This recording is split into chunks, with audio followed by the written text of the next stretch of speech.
কিন্তু আমরা শহীদ পরিবারের সাথে কথা বলে দেখেছি, আহতদের সাথে কথা বলে দেখেছি, যখন আমরা সংস্কার নিয়ে কাজ করেছি তখন আমরা দেখেছি তারা এই ব্যাপারটাতে কতটা অনর, কতটা সিরিয়াস। এবং এই যে জুলাই সনদ যেদিন স্বাক্ষর হলো, সেদিন যে শহীদ পরিবার থেকে ইনভাইট করা হয়নি, তারা যে সেখানে গিয়ে প্রতিবাদ করলেন, সেখানে সাংবাদিকদের প্রশ্নের মুখে আমাদের একজন শহীদ পরিবারের সদস্য, আমি এই মুহূর্তে তার নামটা আমার মনে নেই, তিনি বললেন যে আমরা চাই, বলছে যে আপনি কি চান, বলছে আমরা চাই যে এটা সনদটা একটা আইন হোক।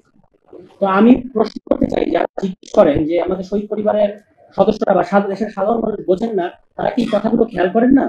যে তারা বললেন যে আমি চাই জুলাই সনদ আইন হোক, উনি তো এক কথায় বলে দিয়েছেন যে কি করতে হবে। বাকি কাজ তো বিশেষজ্ঞদের, বাকি কাজ রাজনৈতিক দলের, বাকি কাজ সরকারের।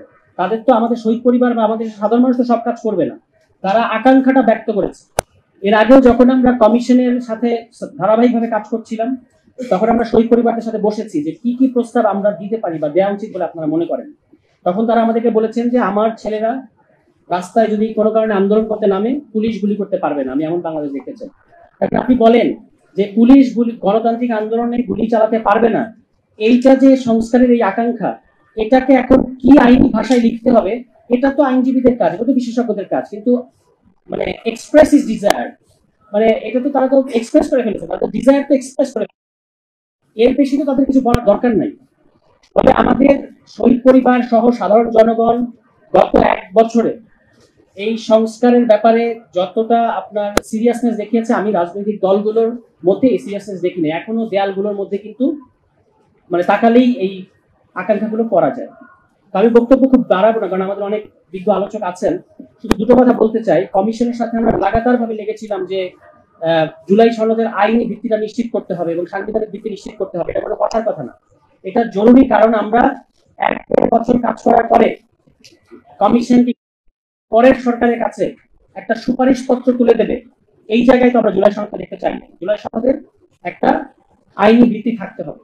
এই কথাটা নাগরিক পার্টি বলেছে বলে, জাতীয় নাগরিক পার্টি সবচেয়ে বেশি সিরিয়াস বলি আমরা স্বাক্ষর করতে জানি। আমরা বলেছি যে আপনি তো কনসেনসাস বা ঐক্যমত্য করেছেন ওই কমিশনে, সবার পুরো জাতিকে সাক্ষী রেখে, আমরাও সেটার পার্ট। জুলাই সনদ যে প্রণীত হয়েছে, আমরাও সেটার পার্ট। তাহলে ঐক্যমত্য তো হয়েছেই, তাহলে শুধুমাত্র স্বাক্ষর করব মানে আইনি ভিত্তি ছাড়া, এবং যে প্রশ্নগুলোতে আমরা একমত হয়েছি যে একটা জুলাই সনদ আদেশ দেওয়া হবে, গণভোট হবে, এবং তারপরে আগামী সংসদের দ্বৈত ক্ষমতা থাকবে, কিংবা আমরা বলেছিলাম গণপরিষদের কথা। এখন অনেক তথ্য শুনলে আমাদের রাজনীতিবিদদের ঘুম হারাম হয়ে যায়, তারা গণপরিষদ শুনলে ভয় পেয়ে যায়। ঠিক আছে, এখন সংবিধান সংস্কার পরিষদ নামে তারা একমত হচ্ছে, মানে যেটা একটা আধা গণপরিষদ। তবু তো একটা কিছু হচ্ছে যে আগামী সংসদের কাছে এই সংবিধান পরিবর্তন, মৌলিক পরিবর্তন করার এই এখতিয়ারটা থাকবে। এই যে প্রসেসটা, এটা পুরো জাতিকে সাক্ষী রেখে তো আমরা একমত হয়েছি। তাহলে এই কথাটা জুলাই সনদে লেখা থাকবে না কেন, এই প্রশ্নটা আমরা তুলেছি, এবং সেখানে কিন্তু আমাদেরকে কোনো সদুত্তর এখনো পর্যন্ত সরকার দিতে পারে নাই। ফলে এখন যেখানে আছে কমিশন, তবু আমরা কমিশনকে ধন্যবাদ দিতে চাই, আমরা তাদেরকে সাধুবাদ জানাতে চাই যে তারা রাজনৈতিক দলগুলোর যার যার গোষ্ঠী স্বার্থ, দলীয় স্বার্থের জন্য জাতীয় স্বার্থটাকে অনেক সময় ইগনোর করেছে। তবু তারা ধৈর্যের সাথে সবার সাথে কথাবার্তা চালিয়ে গেছে এবং আমাদেরকে যথেষ্ট পরিমাণ সহযোগিতা করেছে। আমাদের কথাগুলো তারা শুনেছে এবং আশা করি যে তারা সরকারের কাছে সেগুলো তুলে ধরেছে। এখন কিন্তু কমিশন একটা, আজকে আমরা যদিও আদেশের কপিটা পুরোপুরি এখনো পড়ি নাই, আমরা আমাদের টিম পড়বে, সেটা পড়ে তারপর আমরা আবার এটার প্রতিক্রিয়া জানাবো। কিন্তু এখন কমিশন দিয়ে দিয়েছে, তাদের কাজ শেষ, কমিশন ইজ ডান। এখন বল সরকারের কোর্টে। ফলে আমরা এটা খুব পরিষ্কার ভাষায় আবারও বলতে চাই সরকারের উদ্দেশ্যে, সরকারের ভেতরেও যদি এমন কোন অংশ থাকে যারা জুলাই সনদ বাস্তবায়নের ক্ষেত্রে প্রতিবন্ধকতা সৃষ্টি করতে চায়, তাদেরকে চিহ্নিত করতে হবে এবং জাতির সামনে তাদেরকে এক্সপোজ করতে হবে যে তারা যেন কোনো সরকারের ভেতরে কোনো অংশ এখন যেন এই জুলাই সনদ বাস্তবায়নের যেই প্রক্রিয়াটা কমিশন প্রস্তাব করেছে এটার ক্ষেত্রে বাধা হয়ে না দাঁড়ায়।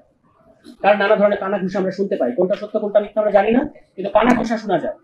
ফলে সরকারকেও খেয়াল করতে হবে যে তার ভেতরে ডিস্টার্বিং এলিমেন্টস যারা আছে তাদেরকে কন্টেইন করতে হবে। কোনোভাবেই জুলাই সনদের পথে আর কোনো বাধা, আর কোনো কাটা আমরা দেখতে চাই না। এটা আমাদের শহীদদের আকাঙ্ক্ষা, এটা বাংলাদেশের জনগণের আকাঙ্ক্ষা, এবং এই আকাঙ্ক্ষাটা তৈরি হয়েছে দীর্ঘ অভিজ্ঞতার পরে। দুটো কথা বলে আমি শেষ করি। 1 নম্বর হচ্ছে যে আমরা কেন এই যে প্রস্তাবগুলো দিয়েছি, আমাদের বিবেচনায় কি কি ব্যাপার ছিল। 1 নম্বর যে এই যে উচ্চ